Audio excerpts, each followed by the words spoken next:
ഇന്നത്തെ ഏറ്റവും പുതിയ വീഡിയോയിലേക്ക് അവർക്കും സ്വാഗതം. തുടരും നാളെ തിയേറ്ററുകളിലേക്ക് എത്തുന്ന ഏറ്റവും പുതിയ ലാലേട്ടൻ സിനിമയാണല്ലോ. ഈ വർഷത്തിലെ രണ്ടാമത്തെ ലാലേട്ടൻ സിനിമ ഇപ്പോഴത്തെ പ്രീസെയിൽ കളക്ഷന്റെ കാര്യത്തിലും ഇന്നൊരു കാഴ്ചയാണല്ലോ നാം കണ്ടുകൊണ്ടിരിക്കുന്നത്.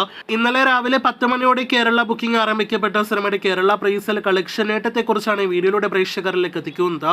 ഇന്നലെ രാവിലെ ബുക്കിംഗ് ആരംഭിച്ച് ഇന്നലെ രാത്രിയോടെ 1,50 ലക്ഷത്തിന് മുകളിൽ കേരള പ്രീസെയിലേക്ക് എത്തപ്പെട്ട സിനിമ ഇന്ന് അവസാനമായിട്ട് വൈകിട്ട് 6 മണിക്ക് മുന്നേ പുറത്തു വന്ന റിപ്പോർട്ടുകൾ പ്രകാരം 2 കോടിയിലധികം കേരള പ്രീസെയിൽ കളക്ഷൻ നേടിയെടുത്തിരിക്കുകയാണ്. ഇതോടെ ഈ വർഷം എമ്പുരാൻ എന്ന സിനിമയ്ക്ക് ശേഷം കേരളത്തിൽ ഏറ്റവും കൂടുതൽ പ്രീസെയിൽ കളക്ഷൻ നേടിയെടുത്ത സിനിമയായിട്ട് തുടരുമെന്ന സിനിമ മാറിക്കഴിഞ്ഞിരിക്കുകയാണ്.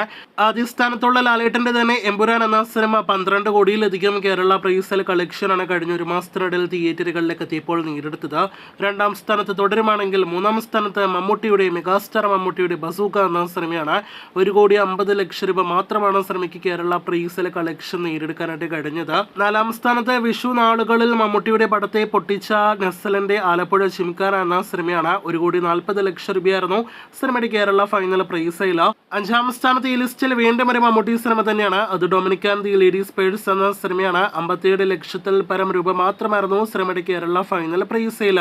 അപ്പോൾ ഈ ലിസ്റ്റ് നോക്കുമ്പോൾ ഒരിക്കൽ കൂടി വ്യക്തമാകുകയാണ് ലാലേട്ടിനേക്കാൾ എത്രയോ താഴെയാണ് മമ്മൂട്ടി എന്ന്. മമ്മൂട്ടിയുടെ ഈ പറഞ്ഞ 2 സിനിമകളുടെയും ആകെ ഫൈനൽ പ്രൈസിനേക്കാൾ മുകളിൽ ലാലേട്ടിന്റെ ലോ ബഡ്ജറ്റ് സിനിമ ഒപ്പം തന്നെ ഫാമിലി പടം തുടരുമെന്ന സിനിമയ്ക്ക് ഫൈനൽ പ്രൈസിൽ ഉണ്ടാകുമെന്ന കാര്യത്തിൽ സംശയം വേണ്ട. സിനിമയുടെ കേരള പ്രൈസിൽ 2.5 കോടിയിലേക്ക് നീങ്ങുകയാണ്.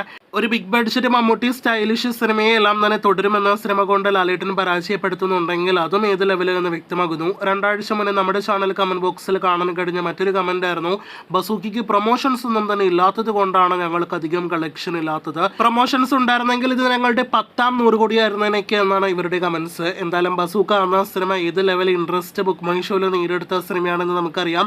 മലയാളത്തിൽ 100Kയിലധികം ഇൻട്രസ്റ്റ് നേടിയെടുത്ത സിനിമകളിൽ ഏറ്റവും താഴെത്തട്ടിൽ ഫൈനൽ കളക്ഷൻ വന്ന സിനിമ കൂടിയാണ് ബസൂക്ക.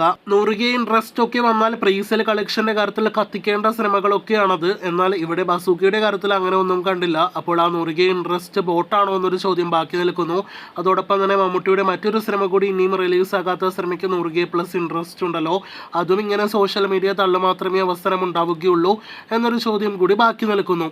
അപ്പോൾ എങ്ങനെ നോക്കിയാലും തുടരും എന്ന സിനിമ ഫാമിലി പടത്തെ പോലും മമ്മൂട്ടിയുടെ ബിഗ് ബഡ്ജറ്റ് സിനിമ താങ്ങുന്നില്ല. കാത്തിരിക്കൂ കൂടുതൽ വാർത്തകൾക്ക്.